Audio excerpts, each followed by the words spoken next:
عید قربان کی قربانی کا وقت کب شروع ہوتا ہے اور کیا رات کے وقت بھی قربانی کر سکتے ہیں؟ جی ہاں، رات کے وقت بھی قربانی کر سکتے ہیں. یہ ویسے ہی لوگوں میں مشہور ہے کہ رات کو قربانی نہیں کی جا سکتی. رات کو مومن کسائی نہیں ملتے، وہ سارا دن قربانی کر کے تھکے ہارے ہوتے ہیں اور رات کے بیچارے ویسے ہی قربانی نہیں کر سکتے. اور اگر کسی بندے نے رات کے وقت بیل ذبح کرنا ہے، بڑا جانور ہے، تو وہ جانور ذبح کریں گے اور رات کو گوشت بناتے ہوئے 2-3 بج جائیں گے، 11-12 بج جائیں گے. پھر کہاں رات کو لوگوں کا دروازہ کھڑکا کر گوشت دیں گے؟ تو صبح تک تو اتنا گوشت ویسے ہی خراب ہو جائے گا. تو رات کو بھی قربانی کی جا سکتی ہے. اب قربانی کا وقت کب شروع ہوتا ہے؟ تو مشکات میں دی تھا 1435 کا نمبر ہے 1435 کہ نبی صلی اللہ علیہ وسلم نے فرمایا کہ جس نے نماز عید کے بعد قربانی کی اس نے سنت عمل طریقہ اپنایا، اور جس نے نماز عید سے پہلے قربانی کر لی اس میں قربانی کا ثواب نہیں ہے. اس نے یعنی کہ اپنے گھر والوں کے لیے گوشت کھانے کے لیے قربانی کی، ٹھیک ہے، اور اس میں قربانی کا ثواب داخل نہیں ہے، ٹھیک ہے نا. جس نے نماز عید سے پہلے قربانی کی لیکن وہ گوشت کھا سکتا ہے، گوشت حلال ہے.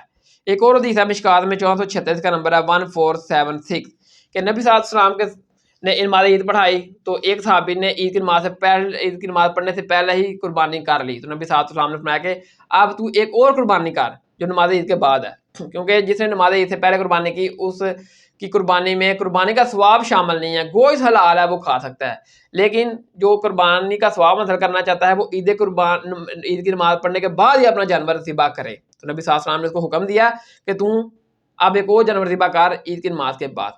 تو وقت شروع ہو جاتا ہے. آپ نے فجر یعنی کہ عید کے دن عید کی نماز پڑھی، نماز کے بعد وقت شروع ہے، دن ہو رہا تو پھر 12 ذوالحجہ کی مغرب سے پہلے آپ نے قربانی کرنی ہے، ٹھیک ہے. تو اہل تو شیعہ جو ہے نا تو وہ تو فجر کے بعد شروع ہو جاتے ہیں. اہل سنت میں بھی بعض اہل علم کے نزدیک جو گاؤں کے لوگ ہیں وہ فجر کی نماز کے بعد قربانی کر سکتے ہیں، لیکن احادیث میں یہ موجود ہے کہ نبی صلی اللہ علیہ وسلم نے جو نماز عید سے پہلے قربانی کی گئی تھی اس کو قربانی شمار نہیں کیا.